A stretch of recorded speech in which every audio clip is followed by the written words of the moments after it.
नमस्कार समस्त भारतवाणी परिवार।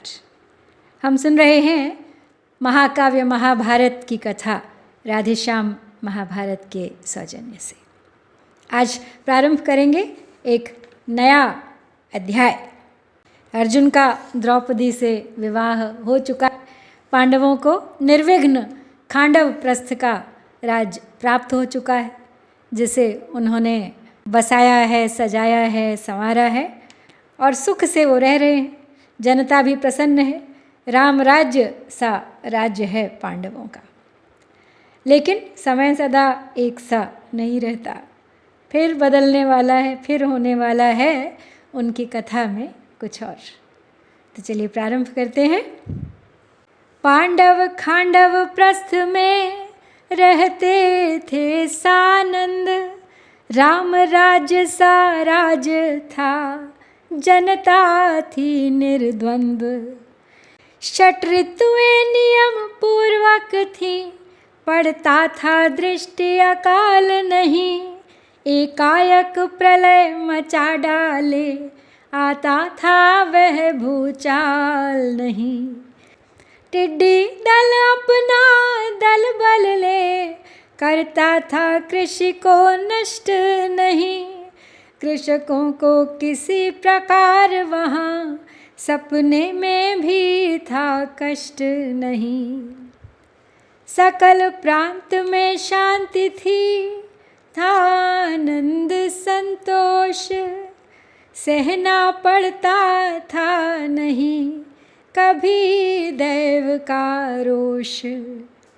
चारों ही वर्णाश्रम वाले अपना कर्तव्य पालते थे, परलोक लोक दोनों सुधरे, ऐसा ढंग डोल डालते थे। जनता नृप के कहने में थी, नृप जनता के कहने में था। एक ही तरफ का रंग ढंग सबके रहने सहने में था। सब लोग सौख्य की निद्रा में बेखट के निश में सोते थे। आधुनिक काल सम दिन दोपहर, चोरों के काम न होते थे। गौ ब्राह्मण की रक्षा करना निज धर्म समझते क्षत्रिय थे। जनता के हित जीवन देना शुभ कर्म समझते क्षत्रिय थे। राजा रैयत का आपस में दृढ़ एक वर्ग था बना हुआ। वास्तव में खांडव प्रस्थ नगर साक्षात स्वर्ग था बना हुआ। पांडव अपनी प्रजा पर देते थे निज प्राण, सदा चाहते हृदय से परित्राण कल्याण। इस विधि खांडव प्रस्थ में करते राज सहर्ष। पांडव लोगों के लिए बीत गए कुछ वर्ष। एक निशा का सज्जनों है दुर्घट वृत्तांत। आया द्वारे एक द्विज होकर खिन्न नितांत।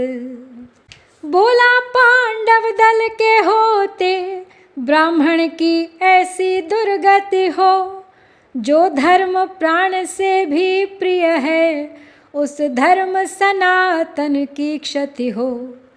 बाहर के चोर नगर में से द्विज की गौएं हर ले जाए, फिर भी नहाए उन दुष्टों को नृप द्वारा दंड दिए जाएं। गुंडों का यह उत्पात निरख, फटती इस द्विज की छाती है। राजों के राज दुहाई है, गद्दी ब्रह्मण्य कहाती है। यूं कह द्विजवर ने किया आर्तनाद बहुबार। आखिर अर्जुन के श्रवण पहुँची करुण पुकार। बाहर आकर बोले द्विजवर, कहिए तो संकट कैसा है। ब्राह्मण को पीड़ा पहुँचाए, जग बीच कौन खल ऐसा है। लय नहीं धर्म हो सकता है, पांडव लोगों के शासन में। क्षय नहीं धर्म हो सकता है, पांडव लोगों के शासन में। हो जाए ज्ञात तनिक मुझको तो सारा दुख दूर कर दूं। ब्राह्मण घाती उत्पाती का क्षण भर में गर्व चूर कर दूं। द्विज बोला, गौएं चुरा लिए जा रहे चोर, चलो छुड़ाओ नहीं तो होगा पातक घोर। अर्जुन यह सुन हो गए किंकर्तव्य विमूढ़। सम्मुख आ पड़ी एक समस्या गूढ़। सोचने लगे अपने मन में, किस तरह प्रतिज्ञा पालूं मैं। निशस्त्र निशा में ब्राह्मण का यह संकट कैसे टालूं मैं। शस्त्रास्त्र सकल रनिवास बीच कारणवश बंद हो गए हैं। जेठे भ्राता भी रजनी में संभवतः वहीं सो गए हैं। रनिवास मध्य जाकर उनको सोते से जगा नहीं सकता। उनकी आज्ञा भी लिए बिना शस्त्रादिक उठा नहीं सकता। यदि गौ को नहीं छुड़ाता हूँ तो क्षत्रिय धर्म नष्ट होगा। दूसरे ब्राह्मण के मन में अति खेद विषाद कष्ट होगा। यदि क्षत्रिय धर्म निभाऊं तो निज जन वियोग सहना होगा। एकाकी 12 वर्ष तलक निर्जन वन में रहना होगा। कारण नारद जी यही गए नियम निर्धार। क्रम क्रम से रनिवास में हो सबका अधिकार। आज युधिष्ठिर की वहाँ है क्रमबद्ध नियुक्ति। युक्ति कौन है जिस तरह हो बंधन से मुक्ति। फिर सोचा सब कुछ तज देते, बुध धर्म छोड़ते कभी नहीं। आ जाए काल निकट तो भी मुख वीर मोड़ते कभी नहीं। श्री राम 14 वर्ष रहे सोत्कर्ष सहर्ष तपोवन में। नाना संकट उत्कट काटे पर खिन्न न हुए तनिक मन में। इसलिए आज मैं भी अपना क्षत्रित्व धर्म प्रतिपालूंगा। ब्राह्मण गोधन की रक्षा हित कानन में डेरा डालूंगा। यह विचार रनिवास में गए पार्थ तत्काल। ले आए क्षण मात्र में निज आयुध सुविशाल। पीछा चोरों का किया, पीछा चोरों का किया, ली सब सुर भी छीन। कहा न करना फिर यहाँ चौर कर्म अबहीन। लाकर दे दी धेनुए हर्षाए द्विजराज। स्वयं पार्थ बन के लिए लगे सजाने साज। कह उठे युधिष्ठिर अर्जुन यह यात्रा संयोजन कैसा है। परिवर्तन क्यों कर वेश किया, बतलाओ तो मन कैसा है। राजसी वस्त्र तज वल्कल के, क्यों चीर कर रहे धारण हो। गृहवासी होकर बनवासी, बन गए कहो किस कारण हो। ऐसी अक्षम्य भूल कर भी, हो सकती भूल नहीं तुमसे। घर में पुर में जन में वन में, कोई प्रतिकूल नहीं तुमसे। सुनकर भ्राता के वचन, भ्रातृ प्रेम से युक्त, परवश बोले पार्थ यूं, वाक्य कपट से मुक्त। भ्राता जी के जीते जी तो, हो सकता कौन अहितकारी। अपराध किसी से हुआ नहीं, मैं ही हूँ अपराधी भारी। करना है प्रायश्चित जाए, अब 12 वर्ष तपोवन में। श्रीमान प्रदान करें आज्ञा, प्रमुदित होकर अपने मन में। कहा सकल कौन्तेय ने, रजनी का वृत्तांत। धर्मराज सुन हृदय में, हो उठे अति क्लांत। बोले आज्ञा का भंग हुआ, यह तो कुछ कारण हुआ नहीं। ऐसा अपराध नहीं है यह, जो किया जा सके क्षमा नहीं। अपराध अगर समझो ही तो, मैं उसे क्षमा कर सकता हूँ। वैसे तो तुम निर्दोषी हो, इसकी साक्षी भर सकता हूँ। तुम यही कहोगे आपस में, पहले क्यों ऐसा नेम बना। एक सा सकल भ्राताओं में, नित रहे परस्पर प्रेम बना।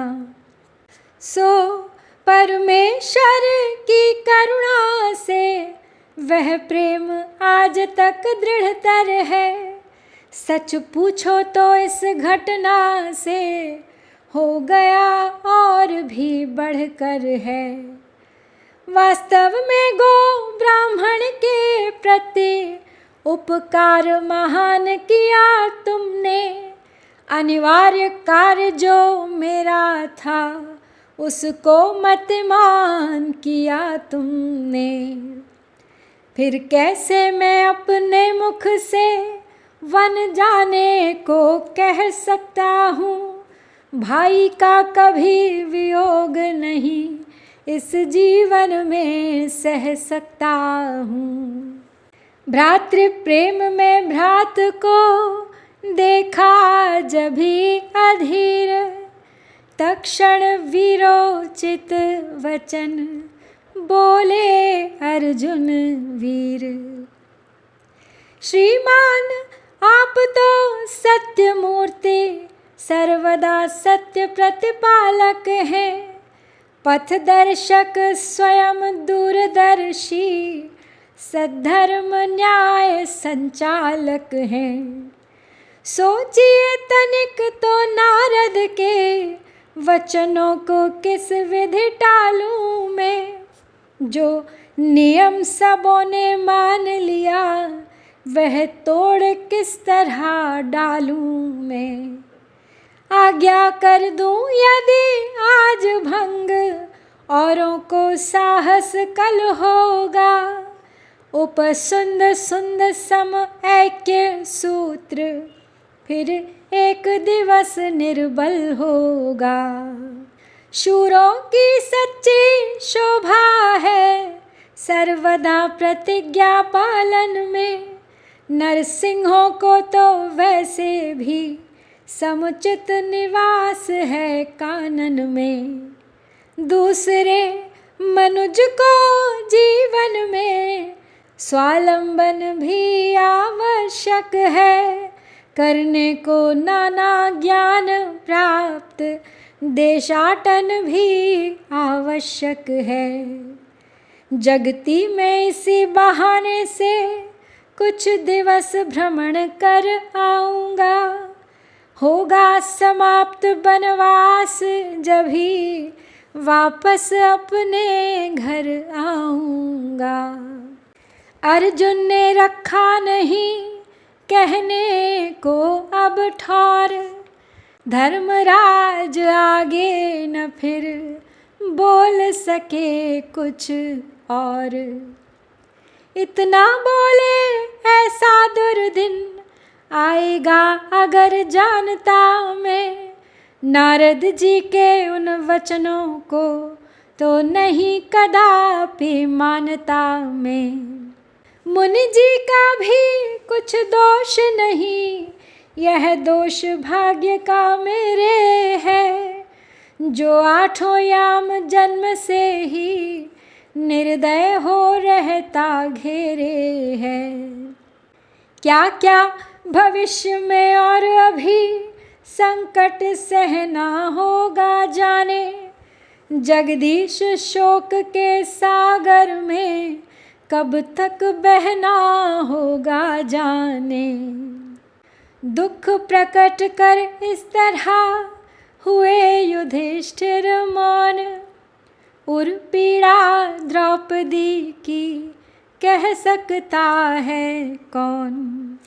चुपचाप खड़ी थी एक ओर, पति प्रेम पूर्ण था झलक रहा, अंतर पीड़ा से आँखों में छल बल वियोग जल छलक रहा।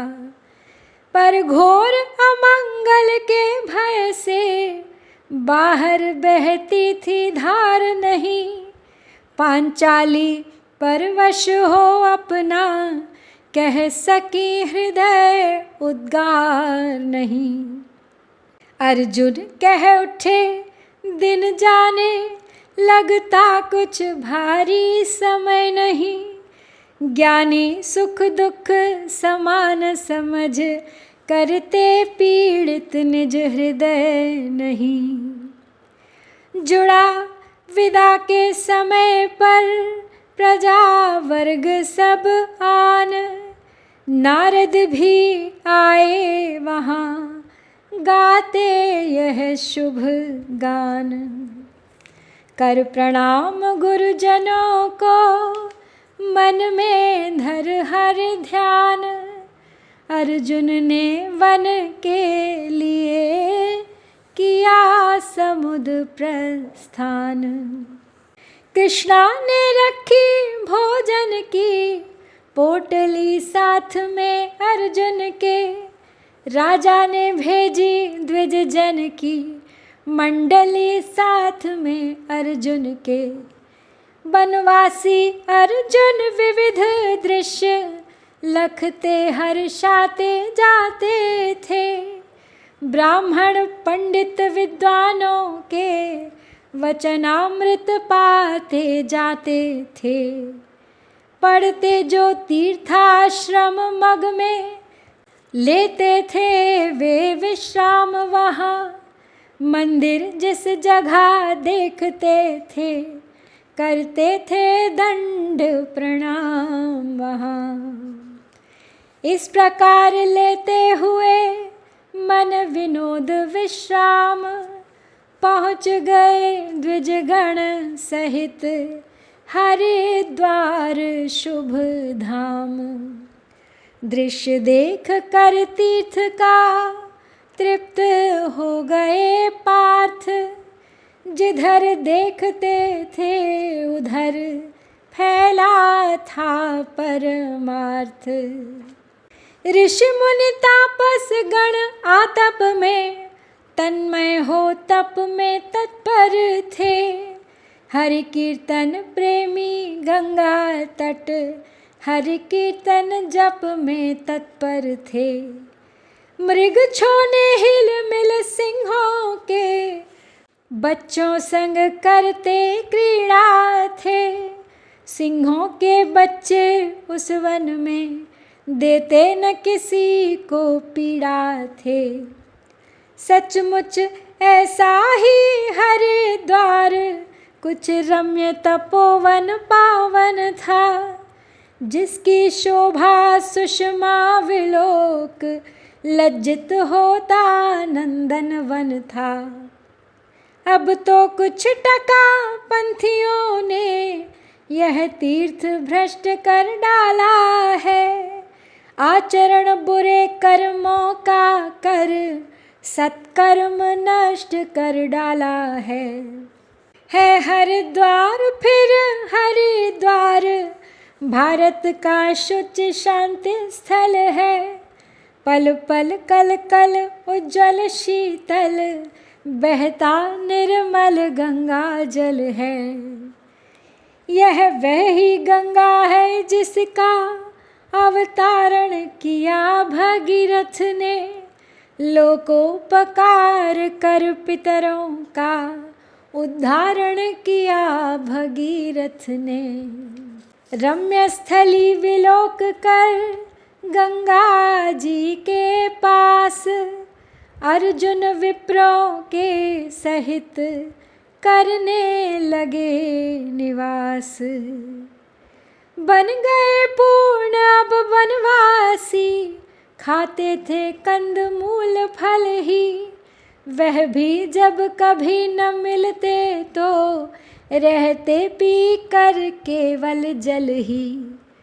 उपवास कभी करते थे तो करते थे जल भी पान नहीं, संगति में संत साधुओं की आता गृह का भी ध्यान नहीं। सायं प्रातः नियमानुसार यज्ञादिक नियम निभाते थे, भ्रमणार्थ कभी कोसों ही तक एकाकी आते जाते थे। इस तरह कुछ दिनों में ही सब मुनियों के आश्रम जान गए, जलधल गिरि कानन कुंजों के सारे ही पथ पहचान गए। हरिद्वार में पार्थ यूं रहे बिताते काल, हरि इच्छावश वहीं से गए लोक पाताल। तो अर्जुन वनवासी हो गए हैं, हरिद्वार पहुंच गए हैं, बहुत अच्छा समय उनका बीत रहा है, लेकिन हरि इच्छा को कौन टाल सकता है। अर्जुन यहीं से फिर अगला पड़ाव उनका होता है पाताल। तो अगले अध्याय में हम देखेंगे अर्जुन का पाताल लोक में भ्रमण और वहाँ पर होने वाली सारी घटनाएं। प्रतीक्षा कीजिएगा, बने रहिए मेरे साथ इस यात्रा में अंत तक।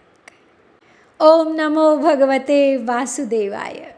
जय श्री कृष्ण, जय भारत।